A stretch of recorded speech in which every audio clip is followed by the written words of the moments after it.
আসসালামু আলাইকুম। আপনি যদি শহর থেকে গ্রামে এসে কিছু করার চিন্তা ভাবনা করেন চাকরি বাদ দিয়ে, তাহলে শুরুতেই যে বিষয়টা নিয়ে আপনার ভাবতে হবে সেটা হচ্ছে গ্রামে এসে আপনার কর্মসংস্থান।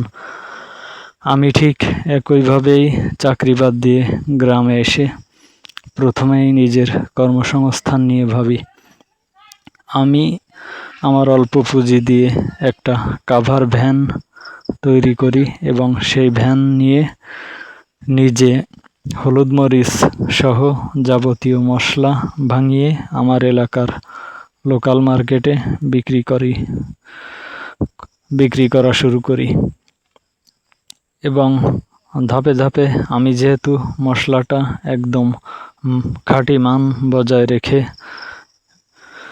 ভাঙিয়ে বিক্রয় করা শুরু করি, অল্প দিনেই আমি মশলার মার্কেটটা খুব ভালোভাবে ধরতে পারি এবং 1 বছর শুরুতে 1-2 মাসে আমার 15-16 হাজার টাকা ইনকাম হয়েছে এবং তারপর থেকে প্রতি মাসে খরচ খরচা করে সর্বনিম্ন 30-35 হাজার টাকা থাকে এবং এই দিয়েই আমি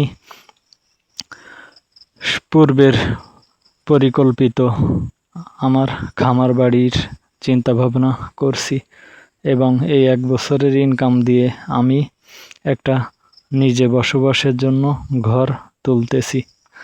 ঘরের পোতা পর্যন্ত আর কি, মেঝে পর্যন্ত কেবল গাঁথা হয়েছে, বাদবাকি কাজ চলমান এবং এর সাথে সাথে আমি ছোট পরিসরে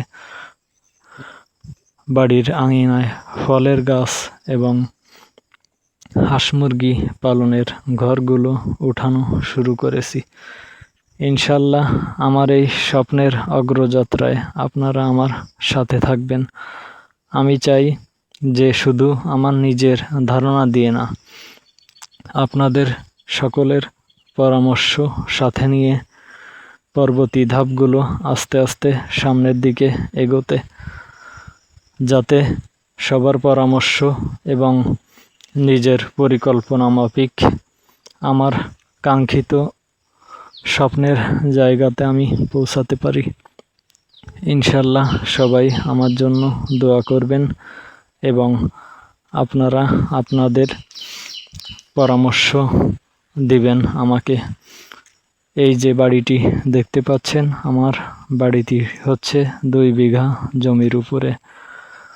যদিও আমাদের এখানে অনেক প্রতিকূল পরিবেশ।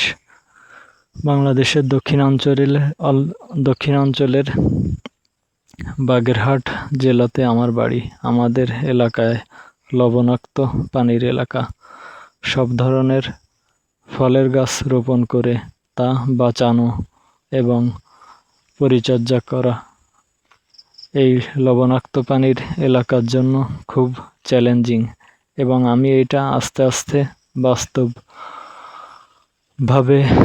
আর কি অভিজ্ঞতা অর্জন করার চেষ্টা করছি যে কিভাবে লবণ পানির এলাকায় সব ধরনের ফলের গাছ রোপণ করে টিকিয়ে রাখা যায়। আমার এই ভিডিওটা ভালো লাগলে আমার পেজটি ফলো দিয়ে আমার